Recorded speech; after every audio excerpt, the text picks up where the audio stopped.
Ovviamente è una storia molto lunga, nel 2019 abbiamo festeggiato i 1250 anni.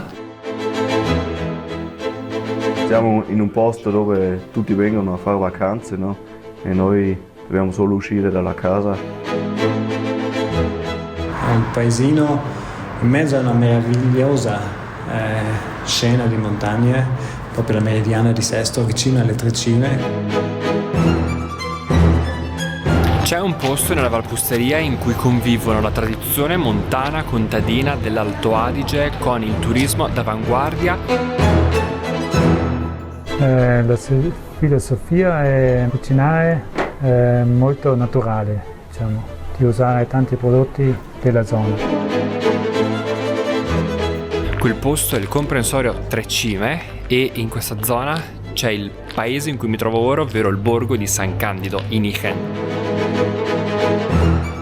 Dopo la sciata nel comprensorio Trecime Dry Zinnen Dolomites vado alla scoperta dei retroscena artistici e culturali di questa zona e non sono privi di colpi di scena. Lo scenario è quello dell'Alto Adige, dove il tempo scorre in sintonia con la natura e dove i paesaggi innevati si intersecano con la voglia di divertirsi.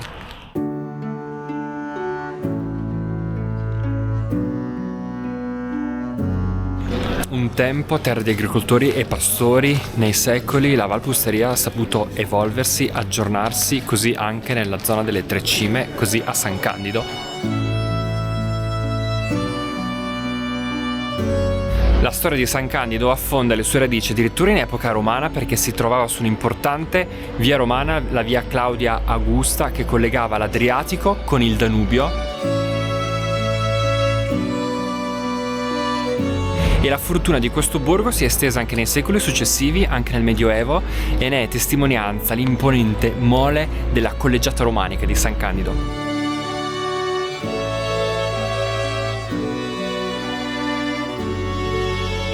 Cioè, perché una struttura così importante proprio su questa via?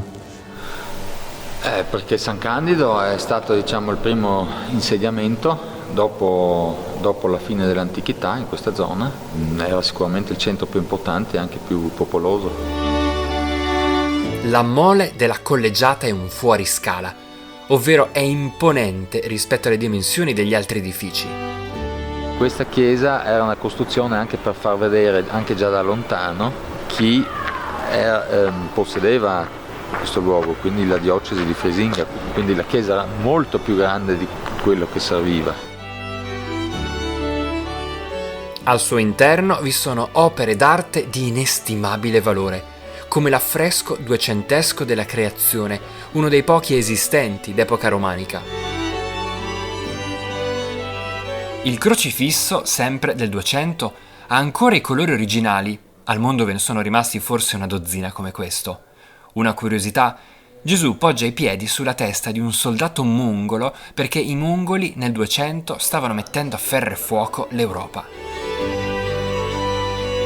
Ma all'estremità ovest del corso principale di San Candido c'è una gemma poco conosciuta dell'architettura secentesca, un complesso di cappelle in generale inaccessibili. Non questa volta. Uno dei più belli esempi di devozione popolare in tutto l'arco alpino. Si compone in 3 cappelle, appunto, che sono copie, una di una cappella mariana, l'altra invece del Santo Sepolcro di Gerusalemme, e poi c'è questa terza cappella che è ornata da questa bellissima Via Crucis con figure intagliate sempre del 1600-1700.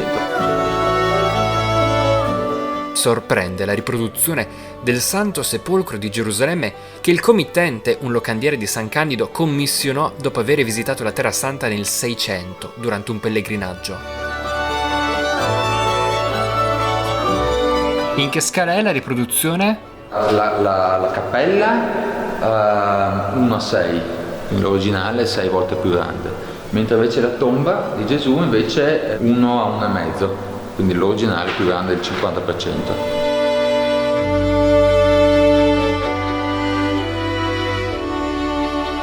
Qui a San Candido il centro, le vie pittoresche con le case in legno, le case colorate, si arricchisce ogni giorno di visitatori da tutto il mondo chi non scia come sto facendo oggi, che mi sono preso una pausa dalle piste del Tre Cime, può venire a godersi non soltanto il patrimonio storico e artistico di questa città, ma anche i suoi sapori. Poi vi mostrerò anche alcuni piatti prelibati. E se San Candido è ufficiosamente il capoluogo della zona, la vicina Sesto oggi è diventata stranota, dato che qui è nato il più grande tennista al mondo, Jannik Sinner.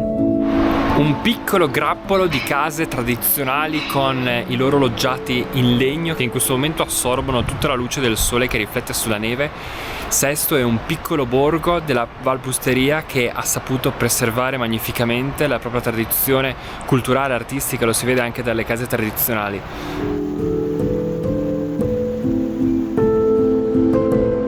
Di arte e di legno è piena la bottega di un giovane scultore del legno di Sesto che di Sinner condivide anche l'età, oltre che la città, e che il compaesano ha scolpito.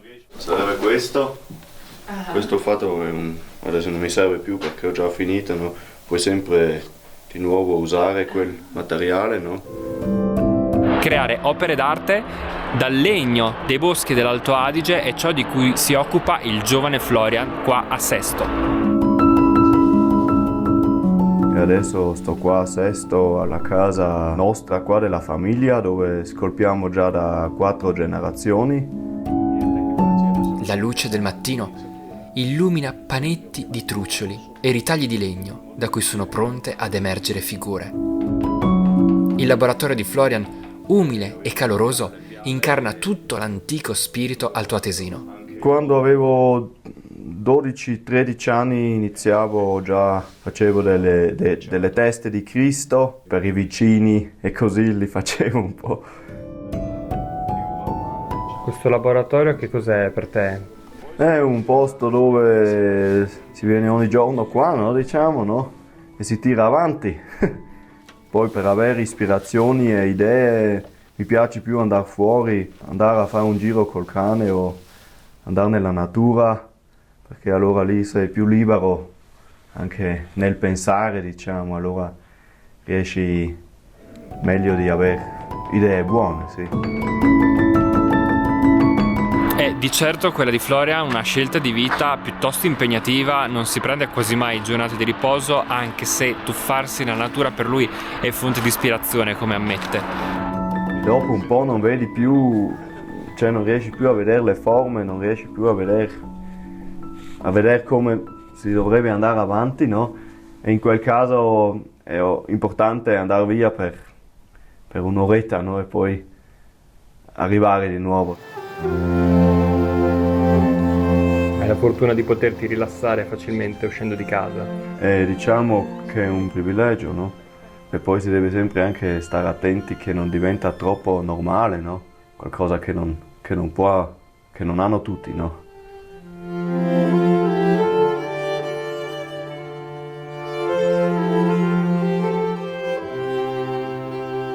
Sesto è un borgo la cui tradizione risiede nell'alpinismo, le montagne sono le protagoniste del suo scenario, tant'è che vengono utilizzate da secoli per calcolare le ore della giornata. Nel nostro territorio delle Tre Cime, no? Se pensiamo alla zona Alta Pusteria verso Braies, questa zona delle Tre Cime, Sesto sicuramente è il paesino più alpinistico. Quindi noi abbiamo la storia alpinistica qua, quando si iniziava a salire sulle Dolomiti, su tutte queste vette, e qui Sesto ha la sua storia e l'origine, e lì è partito anche un po' il turismo dolomitico di Sesto, che è andato avanti negli anni ovviamente. Il Visitor Center non è soltanto un centro informazioni qui a Sesto, ma è di fatto uno spazio espositivo che permette di avere un primo approccio con la cultura locale. È un viaggio nella tradizione alpina, quello della gastronomia della Valpusteria della zona Tre Cime, con materie prime genuine, ricette che si sono tramandate nei secoli, che però possono essere rivisitate per soddisfare i palati contemporanei, come mi spiega lo chef dell'hotel Lightloaf di San Candido.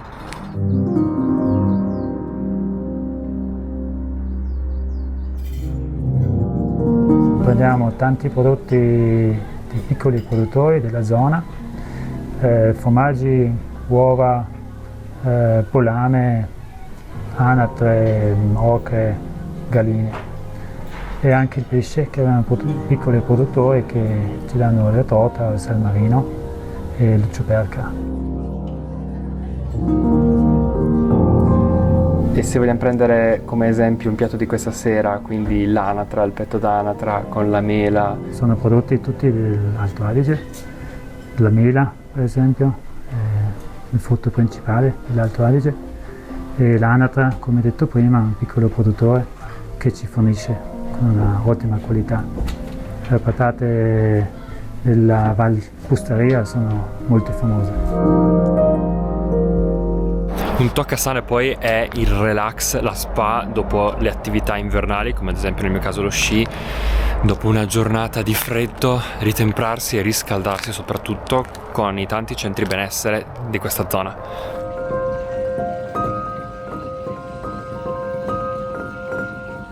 Anche questo viaggio nell'Alto Adige giunge al termine.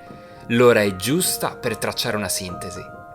La vita in Alto Adige scorre come su due binari paralleli. Da un lato c'è la tradizione montana, contadina, in perfetto equilibrio tra passato e presente, dall'altro lato c'è il turismo contemporaneo e la sua offerta turistica all'avanguardia, fatta anche di hotel di lusso, di esperienze gastronomiche contemporanee.